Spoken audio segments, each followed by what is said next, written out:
என்ன நக்கல் பண்றியா? அவ நக்கல் பண்ணாலும் சொல்றதெல்லாம் உண்மைதானே மாமா. சத்யா, நீ அத்தை கிட்ட போ. அண்ணே, நீங்க அப்பா கூட ஜாக்கிரதையா இருங்க. தேவைப்பட்டா காலை பிடிப்பாரு, இல்லனா வாரி விட்டுருவாரு. மாமா உட்காருங்க. சத்யா, நீ போ. சரிங்க அண்ணி. பணத்துக்கு ஏதாவது பிரச்சனையா இருக்கா மாமா? அந்த மாதிரி ஒண்ணும் இல்லையே. அப்புறம் எதுக்காக எங்களுக்கு துரோகம் பண்ணணும்னு நினைச்ச? ஐயோ, அந்த மாதிரி எதுவும் இல்லம்மா. அவன் ஏதோ சொல்லிட்டு இருந்தான், கேட்டுட்டு இருந்தேன். சொல்லிட்டு இருந்தா கூட பிறந்த அக்காவோட வாழ்க்கையை விக்கலான்னு முடிவு பண்ணிட்ட, அப்படிதானே? நீலாம்பரி, அது ஆக்சுவலா இப்ப நான் உன் காலை பிடிக்கணும். நீ வயசுல சின்னவ, உனக்கு ஆயுசு குறைஞ்சிரும். புரிஞ்சுக்கோமா. இப்ப இருந்து எங்க வேலையை நானே பாத்துக்கிறேன். என்னோட ஃப்ரெண்ட்ஸ் இருக்காங்க, அவங்களோட பேரண்ட்ஸ் இருக்காங்க. அவங்க எனக்கு சொந்தக்காரங்களா இல்லாததுனால எனக்கு எப்பவும் துரோகம் பண்ண மாட்டாங்க. வக்கீலையும் அவங்களே அரேஞ்ச் பண்ணுவாங்க. என் சொத்து எனக்கு வரும்படி செய்வாங்க. சரி, உனக்கு எது நல்லதுன்னு தோணுதோ அதையே நீ செய்யுமா. பரவாயில்ல, நான் ஒன்னும் நினைக்கல. ஆனா நான் அந்த மாதிரி செய்ய மாட்டேன். எப்பவும் போல எல்லா விவகாரத்தையும் நீங்களே பாத்துக்கோங்க. உங்களுக்கு எவ்வளவு பணம் தேவையோ அதை நான் கொடுக்கறேன். அதை விட்டுட்டு கொஞ்சம் நஞ்சம் இருக்கிற நம்ம மானத்தை வாங்கிடாதீங்க. அதுக்கு இல்லம்மா, இதுல ஏன் தப்பு எதுவும் இல்ல. அந்த வக்கீல் தான் என்ன டெம்ப் பண்ணிட்டான். அப்பாவோட காரியத்துக்கு எக்ஸ்ட்ரா 60,000 ரூபாய் செலவாயிடுச்சுன்னு நீ பீரோல இருந்து எடுத்துக்கிட்ட. அப்பவும் இந்த வக்கீல் தான் டெம்ப் பண்ணாரா? செத்த பாம்பை இன்னும் சாகடிக்காதமா. நான் பெரிய தப்பு பண்ணிட்டேன். பணத்தை பார்த்ததும் அந்த கடவுள் இந்த மாதிரி நோயை கொடுத்துட்டாரு. இந்த ஒரு தடவை என்ன மன்னிச்சிருமா. அதெல்லாம் தேவையில்லை. ஆனா போயிட்டு இன்னொரு நல்ல வக்கீலா பார்த்து அந்த ரங்காஜாமாக்கு நோட்டீஸ் அனுப்பு. சரி, நீயும் வாமா, நாம 2 பேரும் வக்கீல் கிட்ட போலாம். வேண்டாம் மாமா, உங்க மேல எனக்கு இன்னும் நம்பிக்கை இருக்கு. நீங்களே போயிட்டு வாங்க.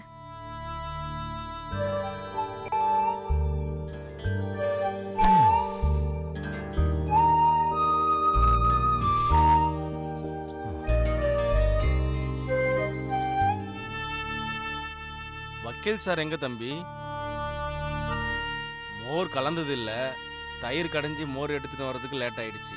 வக்கீல் சார் போயிட்டாரு, அதை கொடு.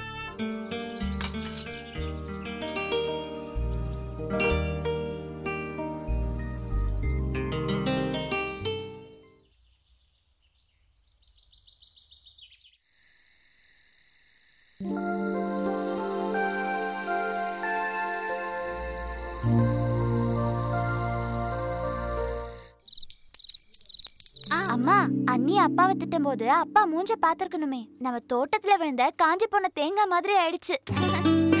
அப்ப உங்க அப்பா எதுவும் பேசலையா? என்ன பேசுவாரு?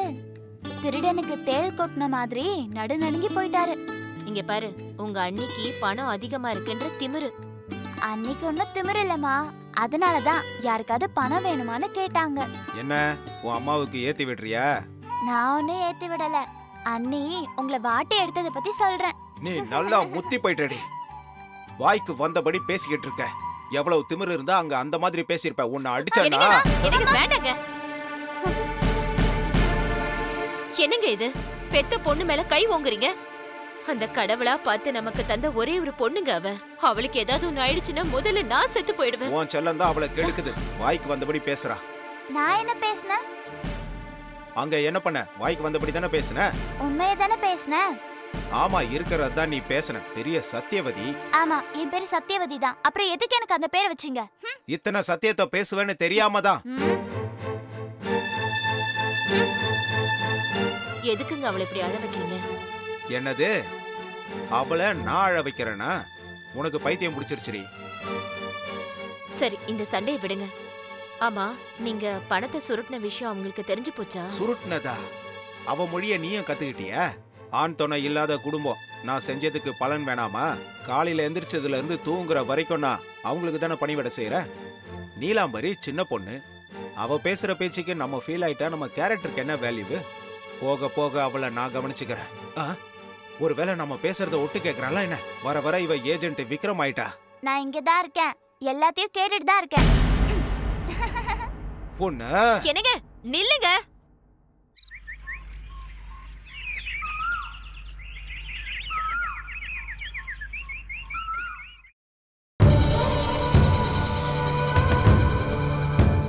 வெத்தலை போடுறதுக்கு மறுபடியும் எப்ப ஆரம்பிச்சீங்க? இப்பதான். ஆனா இதை விட்டுட்டு 5-6 வருஷம் கூட ஆகலையே. மறுபடியும் உன்னை பார்த்ததுக்கு அப்புறம் மறுபடியும் போட ஆரம்பிச்சிட்டேன். ஐயோ, என்னமோன்னு நினைச்சேன். ஆனா இன்னும் இளமையா தான் இருக்கீங்க. இப்போ உங்களுக்கு எத்தனை வயசு ஆகுது? நமக்கு என்ன வயசாகி போச்சு ரங்கம்மா. வணக்கம் தாத்தா. ஓ நீயாப்பா? நான் இங்க இருக்கேன்னு உனக்கு யாருப்பா சொன்னது? என் குரு சொன்னாருங்கய்யா. யாருங்க இவரு? இவர்தான் விபீஷணன். ஆமாங்க. வாங்க உட்காருங்க. இங்க வா, இங்க வந்து உட்காரு. சரி, போன காரியம் என்ன ஆச்சு? காயா பழமா? நம்ம போட்ட துண்டு பிஸ்கெட்டுக்கு அந்த நாய் வாலாட்டிக்கிட்டே வந்துச்சு. ஆனா அந்த எஜமானே கடைசியில தடுத்து நிறுத்திட்டா. எஜமானினா எந்த எஜமானி? அம்மாவா பொண்ணா? பொண்ணுதாங்க. அம்மாடி, அவ ரொம்ப கெட்டிக்கார பொண்ணாச்சே. ஆமாங்க, என்ன வாய்க்கு வந்தபடி பேசிட்டா. நான் ஸ்ட்ராங்கா வார்னிங் கொடுத்துட்டேன். ஆனா நம்ம போட்ட பிளானு எதுவும் ஒர்க் அவுட் ஆகல ஐயா. அந்த நீலாம்பரி தான் தடுத்துட்டா. சரி, உன் பீஸை நான் அனுப்பி விடுறேன். ஆனா நீ இப்ப போ. சரிங்க ஐயா. அந்த பக்கத்துல இருந்து வெட்டலாம். சரிங்க ஐயா. வரங்க ஐயா. வரங்க. அப்பப்ப வந்துட்டு போங்க. வரங்க. வேலை இருந்தா நானே சொல்லி அனுப்புறேன். சரிங்க ஐயா.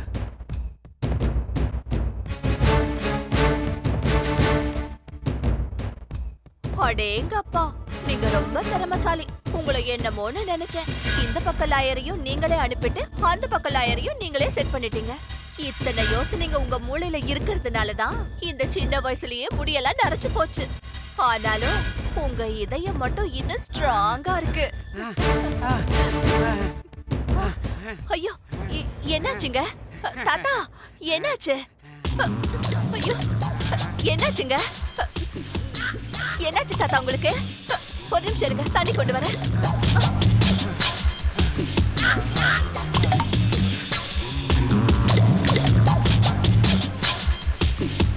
முதல்ல இந்த தண்ணியை குடிங்க. பொறுமையா குடிங்க, பொறுமையா.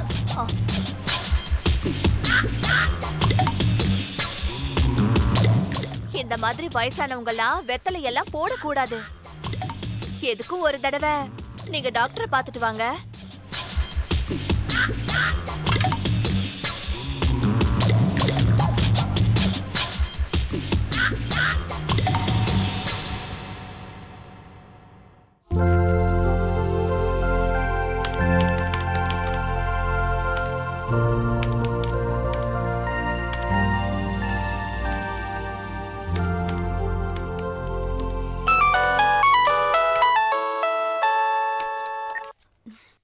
Hi Neelu, how are you? இப்போதைக்கு நான் நல்லா இல்லடி. என்னாச்சுடி? இன்னும் ஷாக்ல தான் இருக்கியா? ஆமா, அப்பா போன ஷாக்ல இருந்து நான் இன்னும் மீளல. அதெல்லாம் நேச்சுரல் தானே நீலு. எல்லாரோட வாழ்க்கையிலயும் ஏதோ ஒரு சமயத்துல இந்த மாதிரி நடக்கும். அதுக்குள்ள இந்த ப்ராப்பர்ட்டி பிரச்சனை, சொந்தக்காரங்க ஏமாத்துறது, லைஃபே ரொம்ப வெறுப்பா இருக்குடி. இதெல்லாம் சகஜமா நடக்கிறது தான். நீலாம்பரி, நான் உனக்கு எப்படியாவது ஹெல்ப் பண்ணலாமா? யாரும் எதுவும் பண்ண முடியாது பூஜா. என் தலையெழுத்து அந்த சிவன் மலையிலேயே மாறிடுச்சு. ஐயோ நீலு, உனக்கு கஷ்டம் வந்திருக்குதான் இல்லன்னு சொல்லல. ஆனா எல்லாத்துக்கும் காரணம் அதுதான்னு ஏன் நினைக்கிறேன்? இல்ல, அதனாலதான் எனக்கு எல்லாமே இப்படி நடக்குது. இப்ப எங்க சொத்து பத்து கூட எங்களை விட்டு போற மாதிரி இருக்கு. நான் இதெல்லாம் நம்ப மாட்டேன்டி. உன் கூட சேர்ந்துதான் நானும் ஜெயாவும் சிவன் மலைக்கு வந்தோம். ஆனா எங்க வாழ்க்கையில எந்த மாற்றமும் இல்லையே. அதெல்லாம் கடவுளோட மகிமை. எப்போ யாருக்கு என்ன நடக்கும்னு யாராலையும் சொல்ல முடியாது. என்ன? அம்மா வர சொல்றாங்கம்மா. எதுக்கு? என்னன்னு தெரியல, அர்ஜென்ட்டா வர சொல்றாங்க. அர்ஜென்ட்டாவா? ஆமாம்மா. சரி வரேன்னு சொல்லுங்க. சொல்லுடி. ஏண்டி, என்னாச்சு? ஒண்ணும் இல்ல, அம்மா ஏதோ அர்ஜென்ட்டா வர சொன்னாங்களா? எதுக்கும் போறதுக்கு முன்னாடி ஒரு தடவை சிவனை கும்பிட்டுட்டு போ. அப்பப்பா, உன்ன மாதிரி என்னையும் ஆக்கிடாத. எங்க அம்மா என்ன திட்டுறதுக்காக தான் கூப்பிடுவாங்களே. எது வேணாலும் நடக்கலாம். எதுக்கும் போறதுக்கு முன்னாடி சாமி கும்பிட்டு போ. சரிடி, நான் கும்பிடுறேன் விடு. உன்னை நேரா பார்க்கும்போது எத்தனை தடவை வேணாலும் கும்பிடு போடுறேன். நான் மட்டும் இப்ப லேட்டா போனேன்னா இன்னும் திட்டு அதிகமாயிடும். Bye, take care. Bye. The judgment of the court was diluted by repetition number 2587 of 1955. Mrs. Sujata versus Manohar. The first petitioner is a public limited company.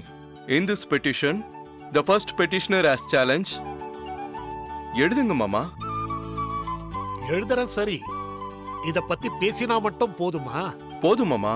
இந்த ஜட்ஜ்மெண்ட்டை பேஸ் பண்ணி தான் நிறைய கேஸ் ஜெயிச்சிருக்கு மாமா. டேய் எதுக்கு இந்த பிரச்சனை? நான் என்ன சொல்றேனோ அதை எழுது. யாராவது வந்து பார்த்தாங்கன்னா நான் ஜூனியர் நீ சீனியர்னு நினைச்சுப்பாங்க. எதுக்கு நினைக்க போறாங்க மாமா? நீங்க ரிவால்விங் சேர்ல இருக்கீங்களே. ஏதோ கிழவா அதான் உட்கார வச்சிருப்பாங்கன்னு தான் நினைப்பாங்க. எதுக்கு இந்த பிரச்சனை எல்லாம்? நான் சொல்றதே எழுது. எழுது. இதானே the first petitioner. This is a public limited company. In this petition, sir உள்ள வரலாமா? யாரு கமலேஷ் சாரா? வாங்க வாங்க, ரொம்ப நாள் கழிச்சு வரீங்க. கொஞ்ச நாளா ஆளையே காணுமே. வாங்க வாங்க உட்காருங்க. டாக்டர் கிட்டயும் வக்கீல் கிட்டயும் எவ்வளவு தூரமா இருக்கமோ அவ்வளவுக்கும் உடம்புக்கு நல்லது. இப்போ உங்களுக்கு அப்படி என்ன உடம்பு கெட்டு போச்சு? உங்களுக்கு தெரிஞ்சிருக்கும், ரீசெண்டா தான் மாமா இறந்துட்டாரு. ஆமாமா, கேள்விப்பட்டேன். அவருக்கு என்ன ஜல்சா ஜமீன், தெம்பா போய் சேர்ந்துட்டாரு. அவருக்கு என்ன தெம்பா தான் போயிட்டாரு. ஆனா அவர் சொத்து லிட்டிகேஷன் ஆயிடுச்சு, கை மீறி போக போகுது. அது என்னது? இவர் யாரு? என் மாப்பிள்ள. Hello sir. ஹலோ. டேய், இவர் பேர் கமலேஸ்வரன், இங்க பக்கத்து ஊர் தான். இப்போல இருந்தே நல்லா ட்ரைனிங் கொடுக்குறீங்க போல இருக்கு. நாளைக்கு கல்யாணம் ஆச்சுன்னா பிராக்டிஸும் கொடுத்துருவீங்க போலயே. நீங்க சொன்னது கரெக்ட் தான். பொண்ணு தருவேன், பாதி கரெக்ட் இல்ல. பிராக்டிஸ் கொடுக்க மாட்டேன். எதனாலன்னா அவன் டாக்டருக்கு படிக்கிறான். நல்லா இருக்கு நல்லா இருக்கு. டேய் சாய், மேல போயிட்டு 2 காஃபி எடுத்துட்டு வாயே.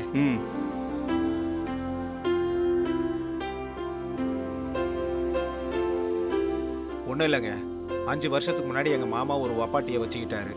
ஓஹோ, அதெல்லாம் அவருக்கு பழக்கமாச்சே. அவர்கிட்ட தான் அவரு இறந்து போயிட்டாரு. ஓகே, இப்ப அவ ஒரு சொத்து பத்திரத்தை தயார் பண்ணிருக்கா, அதானே? அட, பார்த்த மாதிரியே சொல்றீங்க. ரங்காஜம்மாவை உங்களுக்கு எப்படி தெரியும்? நல்ல ஆளு பாணி. ரங்கம்மாவை பத்தி தெரியாதவங்க யாருன்னு சொல்லு பார்க்கலாம். ஒருவேளை நீங்களும் அடிக்கடி அந்த தெரு வழியா போறீங்களா? உங்க ஜமீனுடைய உறவெல்லாம் எங்களுக்கு ஒட்டிக்காதுங்க.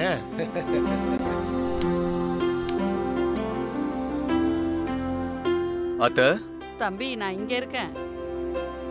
என்ன அத்தை எப்பவுமே சமையல் கட்டிலே இருக்கணுமா என்ன? மாமா 2 காஃபி எடுத்துட்டு வர சொன்னாரு, போறீங்களா? ஏன்பா, உன்னை எடுத்துட்டு வர சொன்னாரா? அவருக்கு எத்தனை தடவை சொன்னாலும் புரியாது. நீங்க உட்காருங்க தம்பி, நான் எடுத்துட்டு போறேன். அத்தை வேண்டாம் அத்தை, யாரோ வந்திருக்காங்க. உங்க மாமா கிட்ட வர கிளைண்ட் எல்லாரையும் எனக்கு தெரியும். சரி, இப்ப யார் வந்திருக்கா? கமலேஷ் சார். பக்கத்து ஊர்ல இருந்து.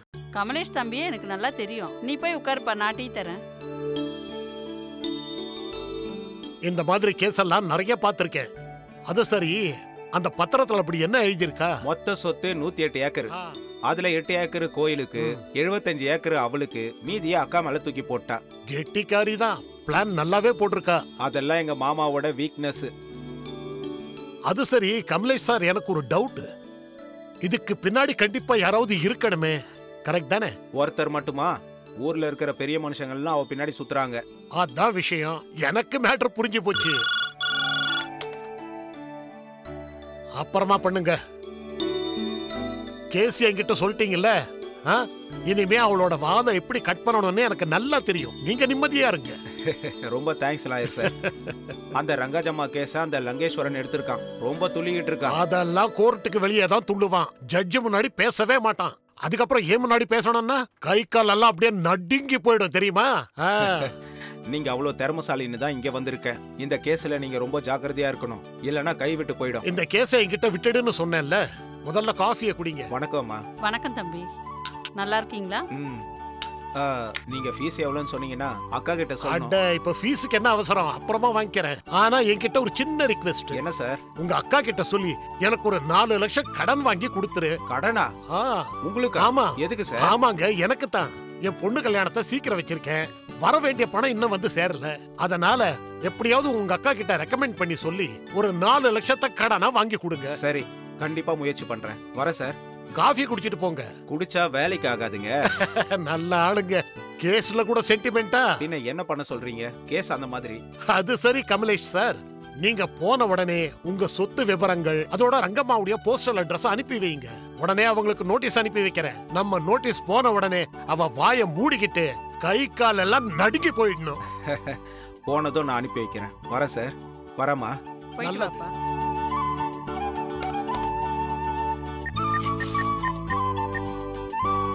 உங்களுக்கு எதுக்குங்க கடை? ஏமாத்துறதுக்கு. ஏண்டி, ஸ்ரீலட்சுமின்னா யாருன்னு நினைச்ச? ஜமீன்தாரடி. அவங்க பிறந்த வீட்டு சொத்து புகுந்த வீட்டு சொத்து எல்லாம் எக்கச்சக்கமா இருக்கு. பொல்லாத இந்த 4 லட்சத்தை ஏமாத்துறதுனால ஒன்னும் குடிமூழ்கி போயிடாது. மொத்தத்தையே இந்த கமலேஸ்வரன் சுருட்ட பாக்குறான். அவன் சுருட்டுறதுல இந்த 4 லட்சம் எங்க குறைய போகுது?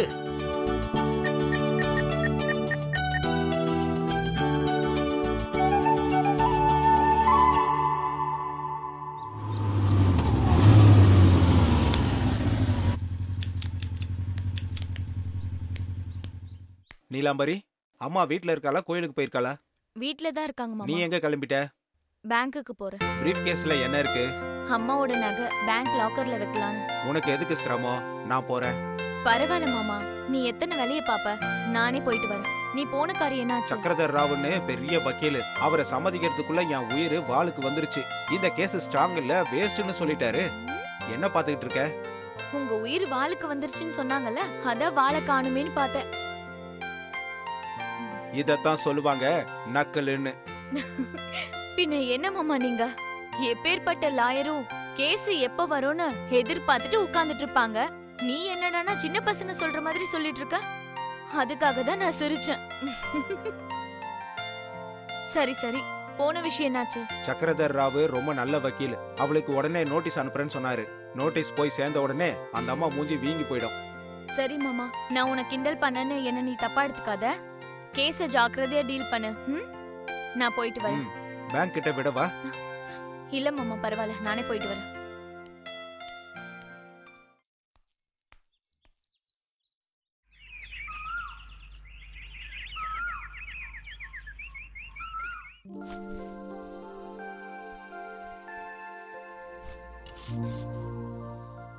லக்ஷ்மி, ஆ காஃபி கொண்டா. எடுத்துட்டு வரேங்க. அம்மாடி. அயன் பாக்ஸ் இந்த ரூம்ல இருக்கா? என்ன இன்னும் அயன் பாக்ஸ் தேடிட்டு இருக்கியா? ஐயோ, அயன்லாம் பண்ண தேவல. டைம் எவ்வளவு ஆச்சு தெரியுமா? இந்த போட்டுக்கோ. போட்டுக்க சொல்றேன்ல. சீக்கிரமா போட்டுக்கிட்டு அப்பா கிட்ட போய் பைக் கீ கேளு. மாமா கிட்ட வண்டி கேட்கவா? நான் வாங்க மாட்டேன். அவரு கோர்ட்டுக்கு எப்படி போவாரு? ஐயோ, அவர் எப்படியாச்சும் போவாரு. நீ முதல்ல போட்டுக்கோ.